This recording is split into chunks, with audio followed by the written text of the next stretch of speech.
Alarm HP berbunyi berulang kali, namun sang pemilik tidak kunjung bangun. Hingga akhirnya, sang ibu pun mematikan alarm tersebut dan membangunkan anaknya. Tuh, udah siang. Setelah dibangunkan, dia tidak langsung bangkit untuk bersiap ke sekolah, tetapi dia langsung mencari HP-nya. Cepat. Iya, bentar. Lambat. Walaupun sudah diperingati oleh ibunya, tetapi dia tetap memilih untuk bermain dengan HP-nya. Hingga jam menunjukkan bahwa dia sudah terlambat untuk ke sekolah. Anak itu pun langsung bangkit dari tidurnya dan bersiap-siap untuk berangkat ke sekolah dengan melewatkan sarapan dan tak lupa membawa HP-nya. Kenalin, ini temanku Arung. Dia duduk di kelas 3 Madrasah Sanawiyah, tetapi dia mengidap nomofobia. Mengapa? Karena dia selalu bergantung kepada HP-nya. Kamu telat pagi pasti gara-gara perkataan lain ya semalam. Hehehe, ya salam sendiri sih. Sama kamu kita tes lagi ya. Arung pun pasrah dan seakan tidak peduli lagi, karena ini adalah yang kesekian kalinya namanya dicatat oleh petugas.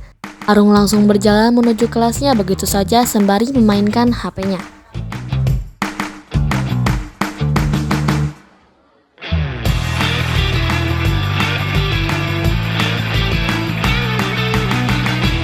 Sesampainya di kelas, temannya pun menyapanya, tetapi Arung mengabaikannya. Arung, pagi Rum.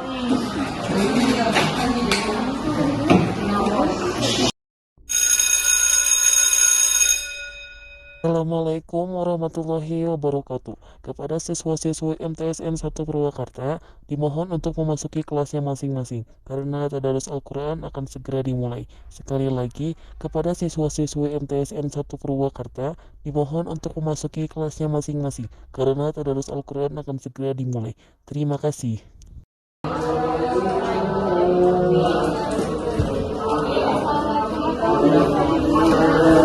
Tadarus pun dimulai. Anak-anak MTS pun membuka Al-Quran mereka masing-masing dan mengaji, kecuali Arung yang masih berfokus kepada HP-nya.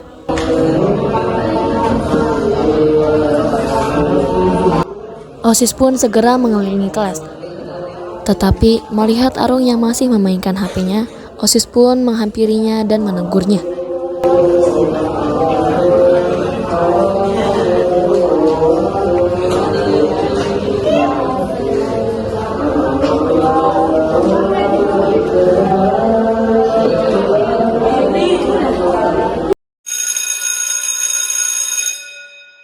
Jam pelajaran pun dimulai, tetapi Arung masih saja memainkan HP-nya, hingga akhirnya guru pun menegurnya.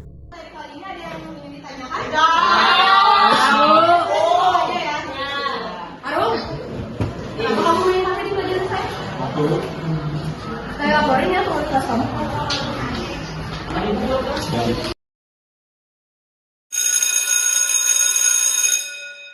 Jam istirahat pun berbunyi. Teman-teman kelas pun berencana pergi ke kantin bersama-sama. Tetapi melihat Arung yang masih bermain dengan HP-nya, mereka pun berdiskusi bersama-sama apakah mereka harus mengajaknya.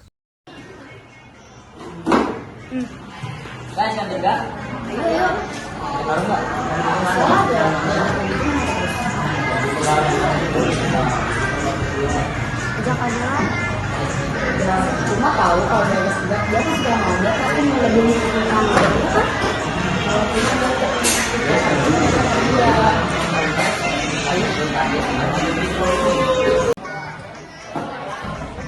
Lu kan bentar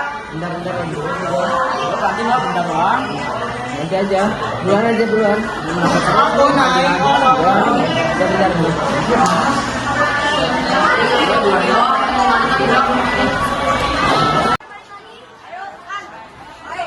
Kan, kalau juga aja pasti gak mau. Dia pasti lebih mementingkan HP-nya.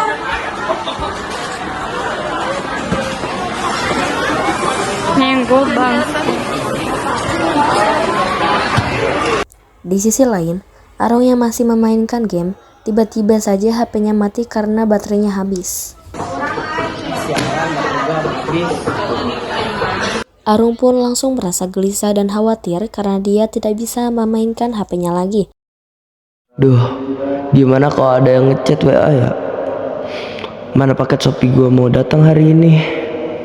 Di tengah kegelisahannya, Arung pun melihat teman-temannya yang bersenang-senang tanpa memainkan HP. Hingga akhirnya, dia pun menyadari bahwa dia sudah ketergantungan kepada HP-nya dan telah membuat orang-orang yang ada di sekitarnya kesal terhadapnya. Dan Arung pun berniat untuk memperbaiki dirinya sendiri.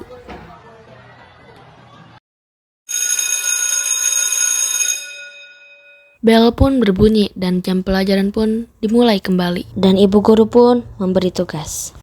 Melihat teman-temannya yang mengerjakan tugas bersama, Arung pun berencana untuk ikut bergabung.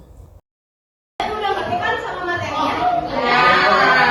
Kalau gitu langsung aja tugasnya.